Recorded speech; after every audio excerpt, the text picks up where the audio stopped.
जय बोलो देवादिदेव 1008 श्री भगवान महावीर स्वामी की जय।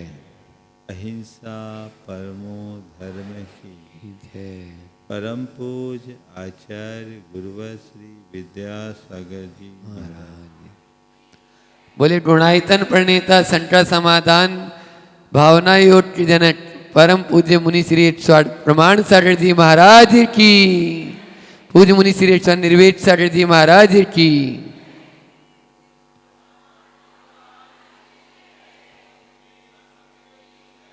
एक स्थान पर एक मंदिर का निर्माण कार्य चल रहा था। सैकड़ों मजदूर काम में लगे हुए थे। तभी किसी संत का उधर से गुजरना हुआ और उन्होंने काम करते हुए एक मजदूर के पास जाकर पूछा कि भाई क्या कर रहे? उसने बड़ी बेरुखी से संत की ओर देखा और कहा, दिखता नहीं, अंधे हो क्या? पत्थर तोड़ रहा। संत मुस्कुराकर आगे बढ़ गए। थोड़ी दूर दूसरे मजदूर से पूछा, वह भी वही काम कर रहा था। उससे पूछा, भाई क्या कर रहे हो? उसने कहा, पेट पाल रहा। संत मुस्कुराकर आगे बढ़ गए और थोड़ी दूर पर एक तीसरे मजदूर के पास पहुंचे जो बड़े मग्न होकर अपना काम कर रहा था और मुख से प्रभु के गीत गुनगुना रहा था। उसके चेहरे पर भारी प्रसन्नता और आह्लाद भी झलक रहा था। संत ने उससे पूछा, बंधुवर क्या कर रहे हो? उसने भाव विभोर होकर कहा, मंदिर बना रहा हूं, भगवान का मंदिर बना रहा हूं।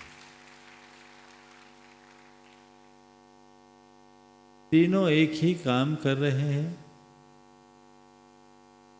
लेकिन तीनों की प्रतिक्रिया अलग अलग है। एक में बेरुखी है, एक में बेबसी है, एक में भाव विवलता है। हम आप सब जीवन जीते हैं, हमें देखना है कि हम जीवन कैसे जीते। जीते तो सब है, पर कुछ लोग हैं जो पूरा जीवन बेरुखी से जीते हैं। कुछ लोग हैं जिनके जीवन में केवल बेबसी झलकती है, पर बहुत कम लोग हैं जो पूरा जीवन भाव विवलता के साथ जीते हैं, जीवन का रस ले पाते। जीवन हमें मिला है, जीना हमें है और हम जी भी रहे हैं और एक दिन जीकर अपना जीवन पूरा भी कर देंगे। लेकिन सबसे महत्वपूर्ण बात केवल इतनी है कि हम कैसे जी रहे हैं, हमें कैसे जीना है। जीवन हमें मिला है, हमें तय करना है कि आखिर हमें कैसे जीना है। हमारा समग्र जीवन हमारी सोच पर अवलंबित है। हम जिस तरीके से सोचते हैं, हमारा जीवन वैसा ही बन जाता है। सबके जीने का अपना अपना तरीका है और विगत दिनों से हम केवल इसी बात पर अपना ध्यान केंद्रित कर रहे हैं कि हमारे जीवन पर हमारे सोच का कितना गहरा प्रभाव पड़ता है, बल्कि हमारी सोच हमारे जीवन को कितना नियंत्रित करती है। सच्चाई तो यही है कि सोच ही हमारे जीवन की धुरी है जिस पर हमारा समग्र जीवन आगे चलता है। अपनी सोच में सकारात्मकता को विकसित करना है। हमारा सारा जीवन हमारी सोच से चलता उतरता है, इसलिए हमें सोच की शक्ति को पहचान कर उसे रचनात्मक दिशा देना है और सकारात्मकता के साथ आगे बढ़ना है।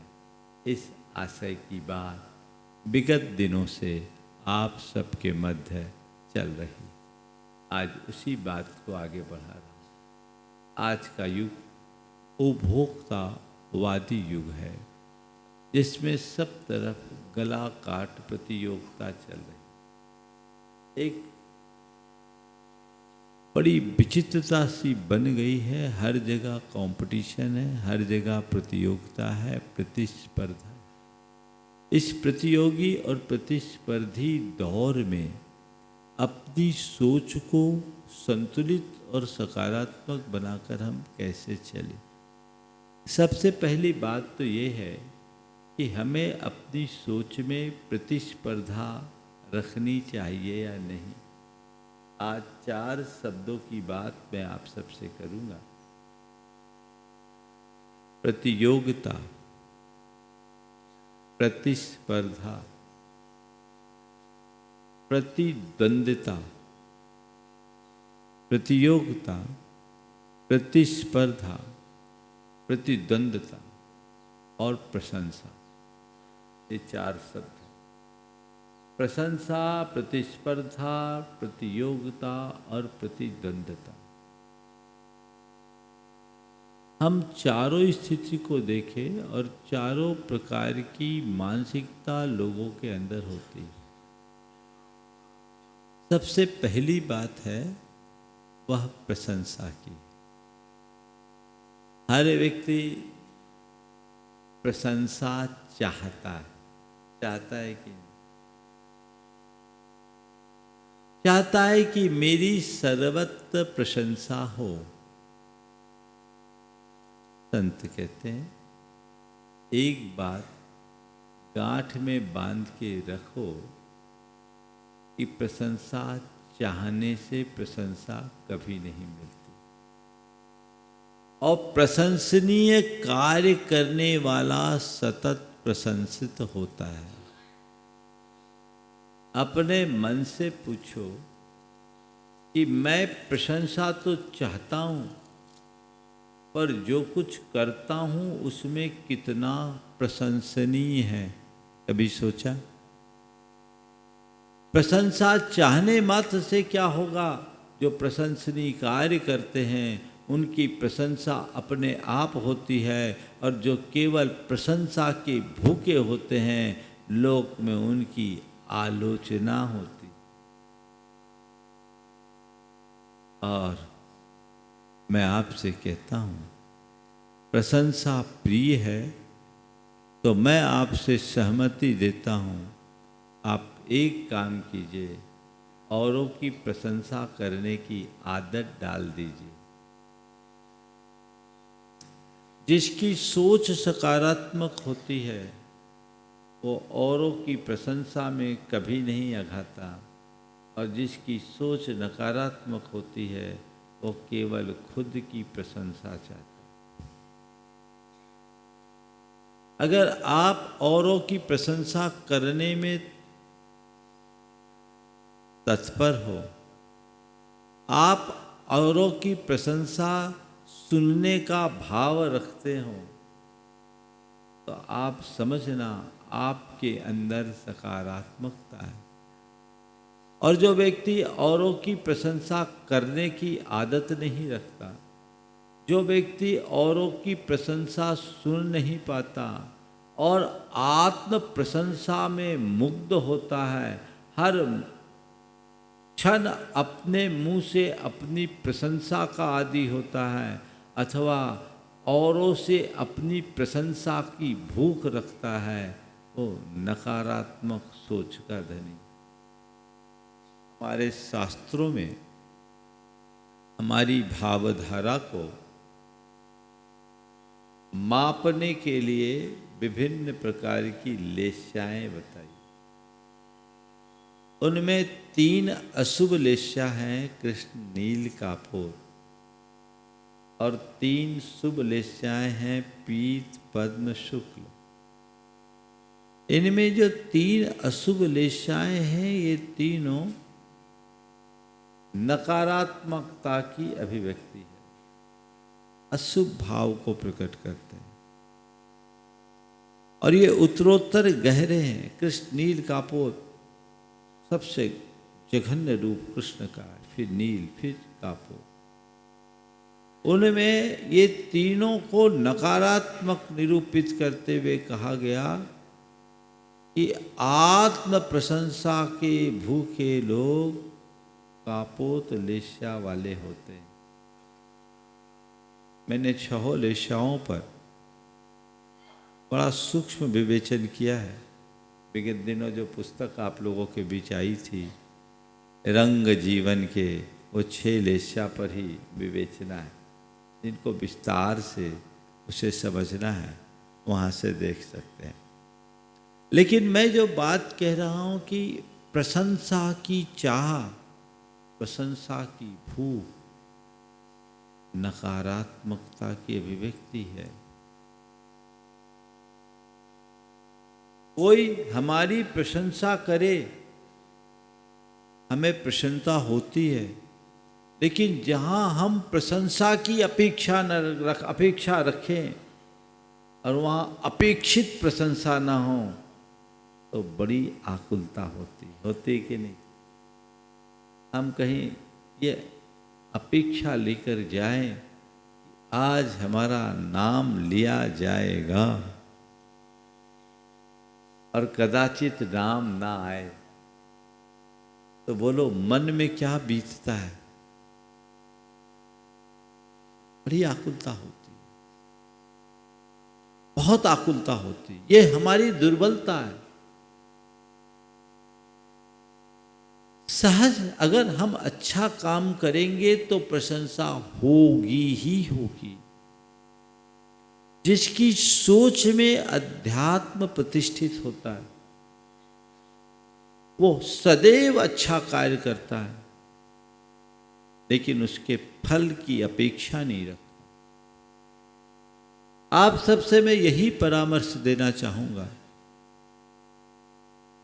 ऐसा काम करो कि जग में नाम हो। ऐसा काम करो कि जग में नाम हो, पर जग में नाम हो इसलिए कोई काम मत करो। नाम तो अपने आप होगा। अच्छा काम करने का आनंद तभी मिलेगा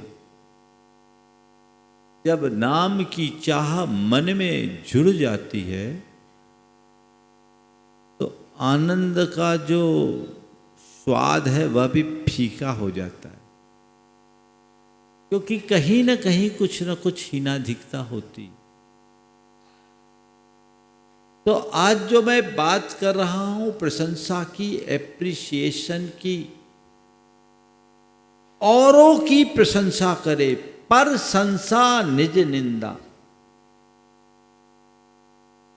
आजकल होता आत्मसंसा और पर निंदा। मैं कई तरह के लोग मेरे पास आते हैं,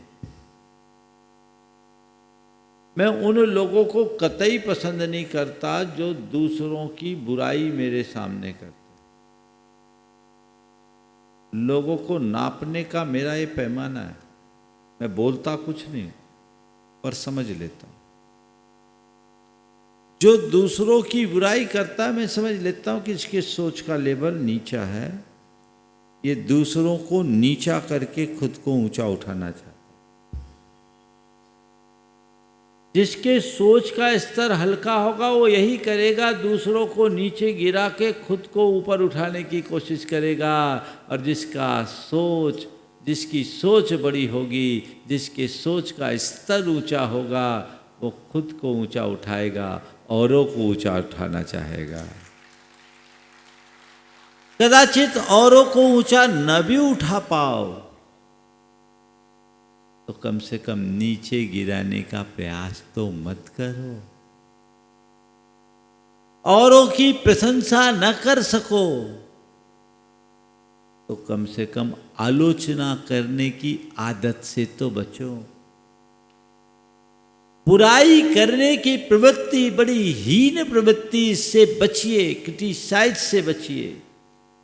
व्यर्थ आलोचना हमें कुछ भी नहीं देगी। औरों की प्रशंसा करने की आदत डालिए और कहीं किसी की प्रशंसा हो तो प्रसन्नता का अनुभव कीजिए। अगर आपका सोच स्तरीय होगा, सकारात्मक होगा, तो ये दोनों बातें आप में आएगी। और सोच निम्न होगी तो आप में इन दोनों बातों का अभाव होगा। आप चाहते कि घर परिवार में प्रेम बना रहे, आप चाहते हैं कि हमारे जीवन व्यवहार में समरसता बनी रहे। एप्रिसिएशन की आदत डालिए।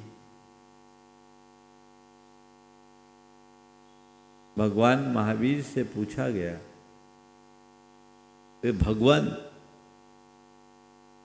व्यवहार में धर्म को कैसे उतारे?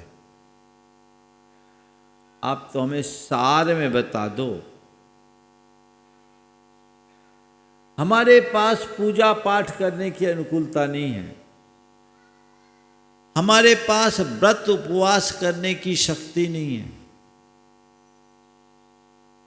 हमारे पास माला जाप करने की स्थिरता नहीं है, और हमारे पास स्वाध्याय यजन याजन करने का समय नहीं है, फिर भी हम धर्म करना चाहते हैं। आप सब लोगों का सवाल है ना? कुछ नहीं है फिर भी धर्म करना चाहते हैं। तो भगवान ने कहा सबके पास धर्म करने की अनुकूलता, यदि मेरी बात चाहो। उन्होंने कहा ठीक, तुम्हें जो करना है सो करो। भगवान ने कहा मैं किसी काम के लिए नहीं रोकता। हर प्राणी धर्मी बन सकता है, हर प्राणी धर्म कर सकता है, बशर्ते वह धर्म के मूल स्वरूप को समझ ले। क्या करना? तो भगवान ने बड़े सार में बात कही, जम इच्छसि अपनतो जम च न इच्छसि अपनतो, जम इच्छसि अपनतो जम च न इच्छसि अपनतो तम इच्छा परस्तवीय इत्यगम जिन शासनम। जैसा तुम अपने प्रति चाहते हो और जैसा तुम अपने प्रति नहीं चाहते, जैसा तुम अपने प्रति चाहते हो और जैसा तुम अपने प्रति नहीं चाहते हो, औरों के प्रति वैसा ही व्यवहार करो। यही धर्म का सार है।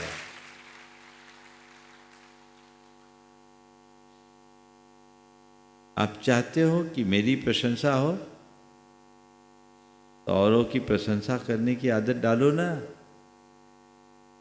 आप चाहते हो कि मेरी कोई आलोचना न करे तो औरों की आलोचना करना बंद करो ना।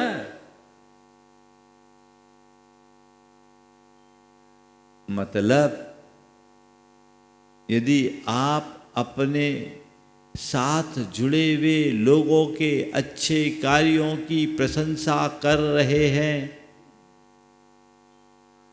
तो भगवान महावीर के कथनानुसार धर्म कर रहे हैं। क्या कर रहे हैं? समझ गए? जो मुझे मेरे लिए अच्छा लगता है ये मान करके चलो सामने वाले को भी वही अच्छा लगता होगा, इसलिए मैं सामने वाले के साथ वैसा ही व्यवहार करूं।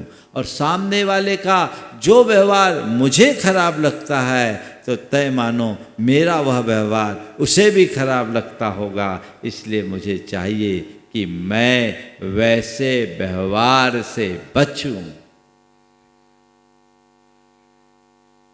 प्रशंसा प्रिय है तो औरों की प्रशंसा करने की आदत डालिए, और आलोचना अप्रिय है तो औरों की आलोचना या बुराई करने से बचिए। ये धर्म का पहला चरण है। जिसकी सोच का लेवल अच्छा होगा वो इसी तरीके से सोचेगा। घर परिवार में आप कोई भी अच्छा काम करे, उसकी आप प्रशंसा करते हो तो उसके हृदय में प्रसन्नता होती कि नहीं होती? और जब प्रसन्नता होती है तो प्रगाढ़ता बढ़ती है, प्रेम बढ़ता, आत्मीयता बढ़ती है और जीवन में समरसता आती कि नहीं? और कोई खूब खटे और कोई प्रशंसा ना हो तो उसके मन में कसक तो रहती ना। एक सज्जन मेरे पास आए, बड़े समाज सेवी, डायनामिक पर्सनालिटी के धनी, समाज में बड़ा नाम, व्यापार व्यवसाय सब कुछ उसने बहुत अच्छा किया, पूरे परिवार को स्टेबल करने में उसका रोल, और समाज के हर कार्यों में बढ़ चढ़ कर के हिस्सा लेने वाला, भागीदारी करने वाला। उसने एक दिन भरी आंखों से मुझसे कहा, बोले महाराज पता नहीं मेरे कैसे कर्म का उदय, मेरे कैसे कर्म का उदय है, मैं रात दिन खटता हूं, एड़ी चोटी एक करता हूं महाराज, पूरी समाज मेरी प्रशंसा करता है, जितने साधु संत यहाँ आते सबका आशीर्वाद मुझे मिलता, आप जैसे संतों का भी मैं कृपा पात्र बना हूँ, आपका मुझ पर इतना विश्वास जमा है महाराज, इस सब चीज़ों की खुशी है। लेकिन महाराज मैं क्या बताऊँ, घर जाता हूँ ना तो घर में आज तक किसी ने भी मेरे किसी कार्य की प्रशंसा नहीं की। मैं तरसता हूँ कि घर में मेरी प्रशंसा क्यों नहीं। महाराज मेरे कौन से कर्म का उदय, आंखों में आंसू, उसके अंदर की पीड़ा को प्रकट करने वाले, सब में प्रशंसा और घर में प्रशंसा नहीं। और उसने बात करते हुए आगे कहा, ये सब करते हैं इसमें क्या बात, ये तो इनकी जिम्मेदारी है, बड़े हैं तो करना ही चाहिए। बोला महाराज ये सुन करके तो और तकलीफ होती। मैंने उसे समझाया कि भाई तुम इस बात को लेकर बिल्कुल भी परेशान मत हो, तुम जो कर रहे हो वो करते रहो। तुम ये सोचो कि आज मेरा इतना पुण्य का योग तो है कि मैं अच्छा कर पा रहा हूँ और मेरी अच्छाई को समाज आंक रही है, मुझे गुरुजनों का आशीर्वाद मिल रहा है। परिवार में यदि प्रशंसा नहीं हो रही है तो ये सोचो कि परिवार वाले मेरी प्रशंसा न करके मेरा भला कर रहे हैं, क्योंकि वे भी प्रशंसा करने लगे तो कहीं मेरे मन में अभिमान न आ जाए तो वो मुझे सावधान कर रहे हैं। ऐसी सोच बना लो और ये सोचो कि वो तुम्हें तुम्हारी कमियों का एहसास भी करा रहे हैं। कहीं ना कहीं मैं कमज़ोर हूँ, उसे तो मैंने समझा दिया, लेकिन जो वास्तविकता है उसे नकारा नहीं जा सकता। ऐसी स्थितियाँ कई लोगों के साथ होती है।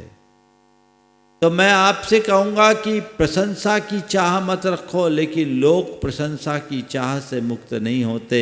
इसलिए कोई भी प्रशंसनीय कार्य करे तो उसकी प्रशंसा में कोई कंजूसी मत करो। ये रास्ता अंगीकार। अच्छे से करिए, आगे बढ़िए। आज पश्चिम में इस बात पर बहुत काम हो रहा, और वो जीवन के रूपांतरण के लिए इनका प्रयोग कर रहे हैं। इसको वो लोग डिवाइन फॉरगिवनेस के नाम से बोलते हैं। हमारे यहाँ उत्तम क्षमा है। अब आजकल आपको उत्तम क्षमा कम पसंद आता है, डिवाइन फॉरगिवनेस कहते तो अच्छा लगता। अब क्या बोलूं, आप लोगों को हिंदी समझ में नहीं आती। उसमें पूरा एक प्रोग्रामिंग होता है। उसमें thanks giving, appreciation, smile giving और फॉरगिवनेस को प्रमुखता दी जाती है। बोले इससे हमारे रिलेशंस अच्छे होते हैं और सोच का लेवल अच्छा होता है, मन साफ और प्रसन्न होता है। ये चीजें क्या हम नहीं अपना सकते हैं? हमारे शास्त्रों में ये बात सदियों पूर्व से कही गई। सत्वेषु मैत्रीम गुणिषु प्रमोदम क्लिष्टेषु जीवेषु कृपा परत्वम माध्यस्थ भावम विपरीत वृत्तौ सदा ममात्मा विधातु देव। रोज हम प्रार्थना में बोलते हैं कि नहीं? गुणिषु प्रमोदम, प्रमोद भाव है क्या? गुणी जनों को देख हृदय में मेरे प्रेम। अच्छा कार्य करने वालों की अच्छाई की प्रशंसा जरूर करो। कल दो तरह के लोग ज्यादा मिलते हैं, अच्छाई पर प्रशंसा न करने वाले अथवा झूठी प्रशंसा करने। जो अच्छाई की प्रशंसा नहीं करते वे ईर्ष्यालु होते हैं। जिनके हृदय में ईर्ष्या भरी होगी वो कभी न तो किसी की प्रशंसा कर पाएगा, न प्रशंसा सुन पाएगा, न प्रशंसा सह पाएगा, और न ही खुद कोई प्रशंसनीय कार्य कर पाएगा, क्योंकि उसके हृदय में आग लगी है। जो खुद झुलस रहा है वो औरों को छाया कैसे देगा? ईर्ष्यालुपन भी नकारात्मकता की अभिव्यक्ति है। और दूसरे जो झूठी प्रशंसा करने वाले लोग हैं वे चाटुकार लोग हैं। चाटुकार लोगों को पुराने जमाने में भाट कहा जाता है ना। और अगर बुंदेलखंडी ठेठ शब्द में कह दूं तो मैं अपने मुंह से नहीं कहना चाहूँगा, आप लोग समझ जाएंगे भाटों को क्या कहा जाता।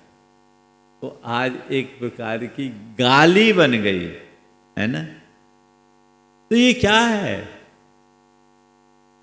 ये दोनों चीजें नकारात्मक है, इनसे बचिए। झूठी प्रशंसा भी मत कीजिए और प्रशंसा के अवसर से भी मत चूकिए।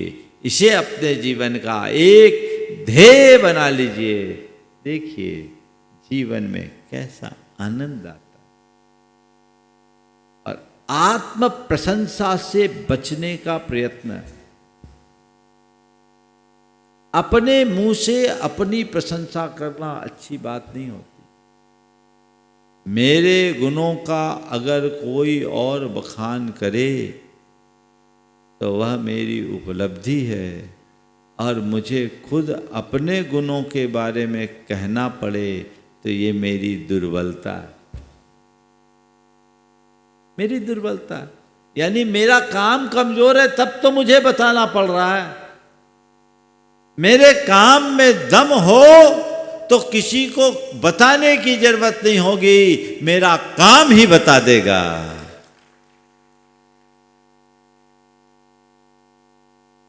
ये बात अपने जीवन में घटित करनी चाहिए। तो बात तो मुझे 4 करनी थी, अभी बात तो प्रशंसा में ही पूरी होते दिख रही।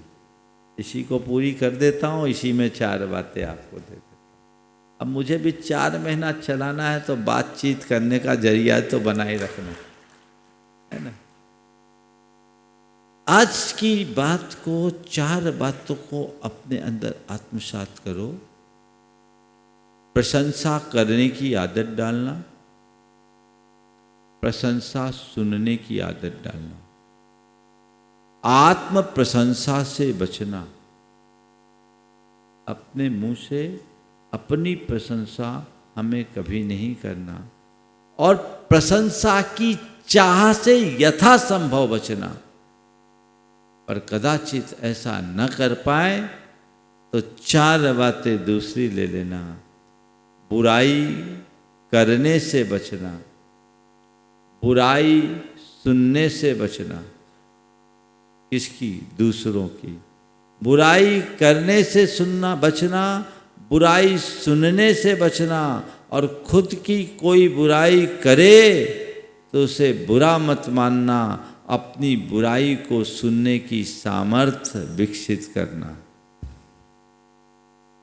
यदि ये बातें जीवन में घट जाए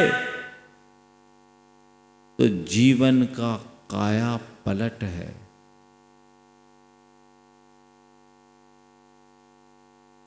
अब तो एक दिन गुरुदेव ने बात कही कि लोगों को मिठाई पसंद है, मिर्ची कम।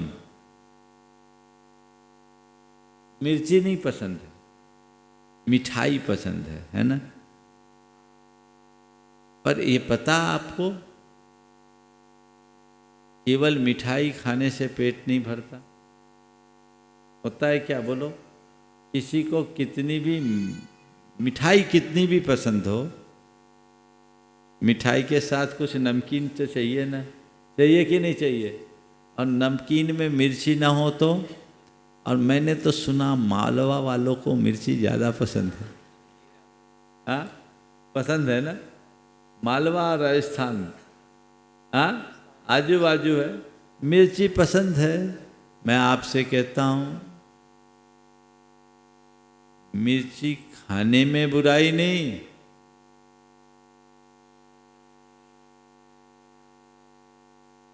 समझ गए बात को? बहुत समझदार। हाँ,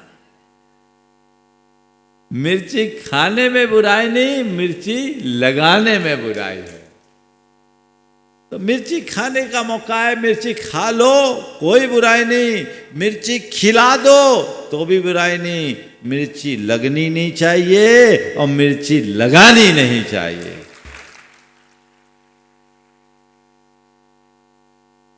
तो चीजें हैं। और बताऊं, मजा तो तब है जब तुम्हें कोई मिर्ची खिलाए भी ना। मजा तब है जब कोई तुम्हें मिर्ची खिलाए तो भी मिर्ची न लगे, तुम्हें प्रसन्नता की अनुभूति। पति भोजन कर रहा था, सब्जियों में मिर्ची ज्यादा थी, इतनी तेज मिर्ची कि उसकी झांस से आंखों से पानी गिरा। मिर्ची की तेज झांस, आंखों से पानी। पत्नी ने पूछा, क्या बात है, रो क्यों रहे हो?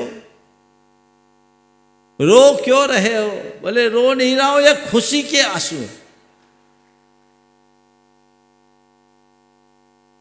आंसू गिरे, रो क्यों रहे? बोले, रो नहीं रहा हूं, ये खुशी के आंसू। बोले, किस बात की खुशी? बोले, ऐसी इतनी अच्छी सब्जी तुमने आज तक नहीं खिलाई, ऐसी सब्जी कि तुमने आज तक नहीं खिलाई। बोले, 1 चम्मच सब्जी और दूं क्या? बोले, नहीं, अब ज्यादा खुर्सी बर्दाश्त नहीं होगी,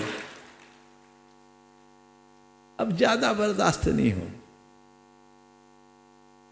आनंद तो तभी है,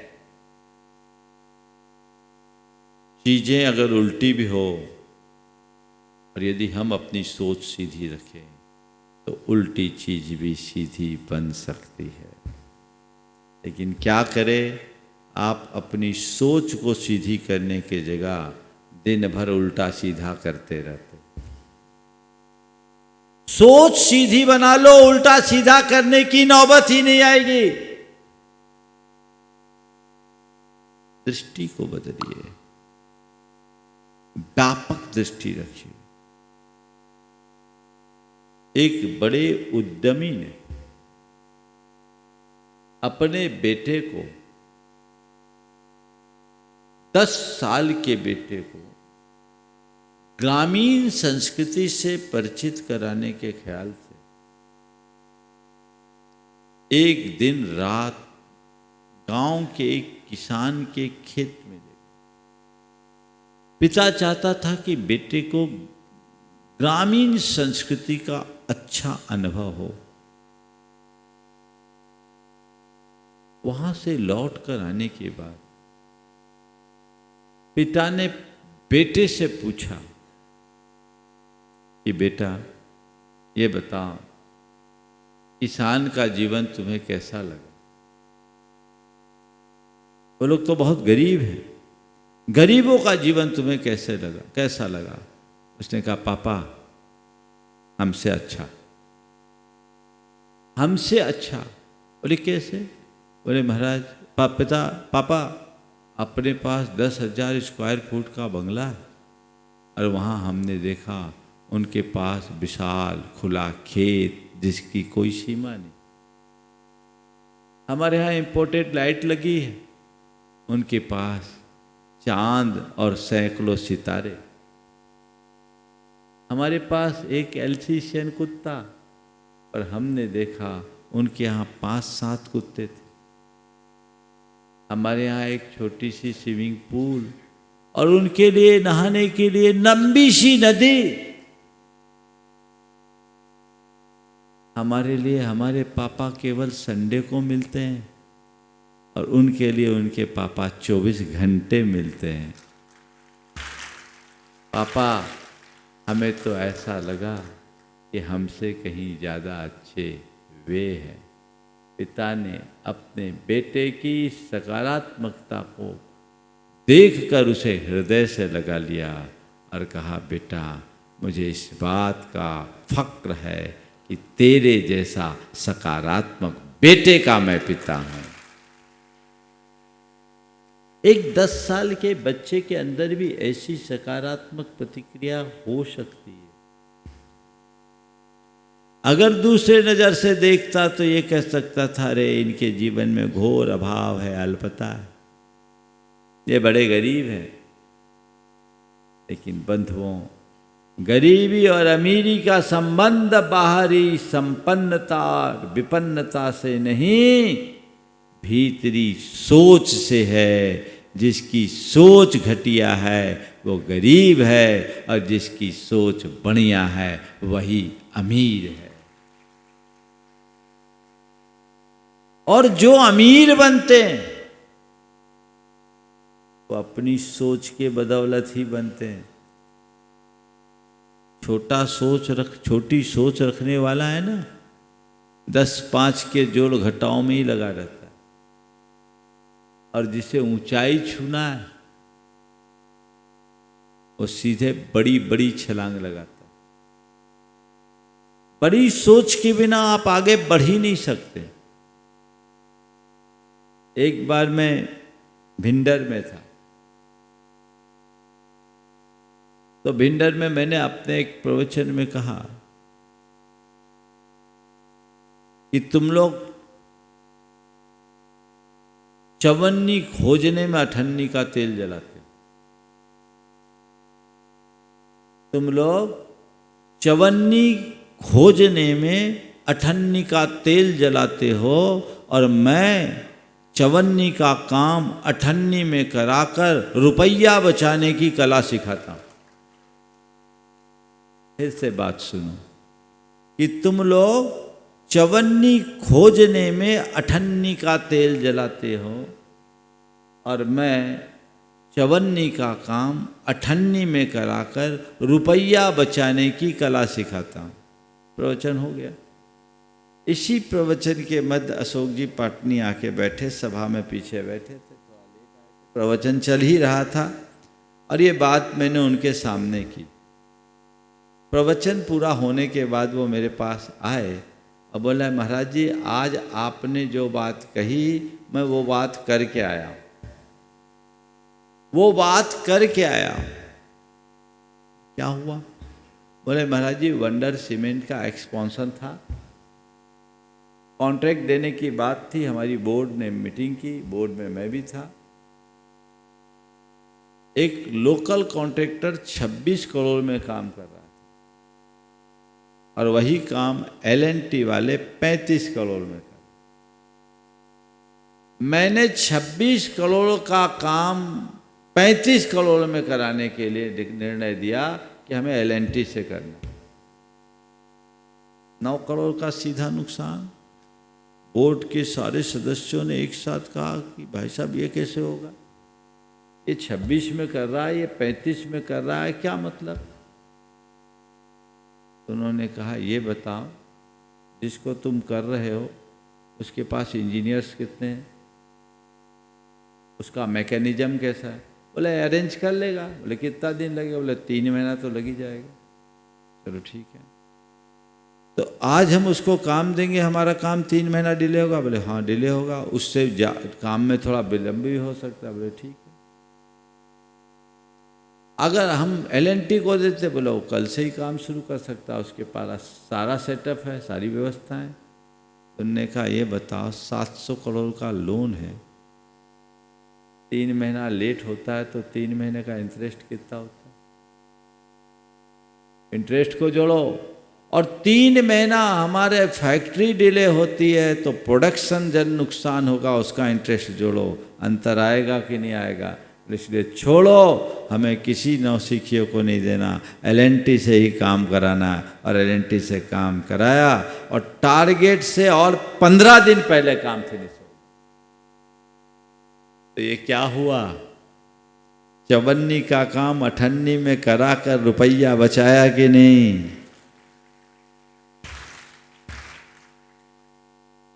तो बस वही रुपया बचाओ, 54-58 में मत लगो, रुपया देखो। बात समझ में आ रही? महाराज आप ऐसी 8 रोज बताओ तो प्रवचन में तो जगह ही नहीं बचेगी, है ना? रुपया कमाने का रास्ता बताओ। अरे भैया मैं रुपया कमाने का रास्ता नहीं, तुम्हारे जीवन को रुपया बनाने का रास्ता बताता हूं, है ना?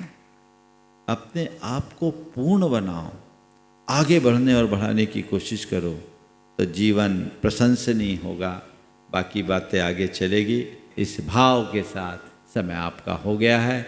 आज मैं अपनी वाणी को यहीं पर विराम दे रहा हूँ। बोलिए परम पूज्य आचार्य गुरुवर श्री विद्यासागर जी महाराज।